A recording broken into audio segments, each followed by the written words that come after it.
Here's a pair of the TOZO NC9 earbuds. I'm going to show you how to pair and connect these directly to an Android phone. The Android phone that I'm using here, this is a Samsung Galaxy Z Flip 6. So the first thing is, let's put this in a pairing mode. Okay, the buds are in a case. Let's go ahead and open these up. If you open these up and you're not paired to any device near you, you should get two blinking lights. Okay, it should be white, white, white, slow white on both of these. I'm not getting that. I'm not getting that because I'm paired to a different device, but no problem.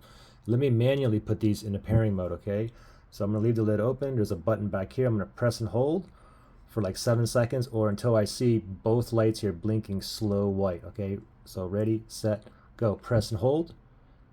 4, 5, 6, 7, right there. Let go. Don't hold that button too long or you're going to reset the whole thing. Okay, now it's both blinking white slowly. It is in pairing mode. Now let's go back to my Android phone here. We're going to go to settings and then we're going to go to Bluetooth. So we're going to tap on connections. We're going to go to Bluetooth, make sure Bluetooth is turned on. And then under available devices, you can see a little spinny thing is searching for a device that's in pairing mode that's near me under available devices. So all these are available near me. I live in an apartment. But anyway, the TOZO NC9 is right there. I'll simply tap on that right there. Oops, didn't work. Let's try it again.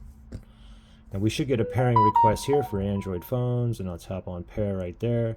Give it one moment and voila, we are in business. Now, if you had any kind of issues pairing or connecting, you can always factory reset these as well. If you want to do that, look in the link below in the description area.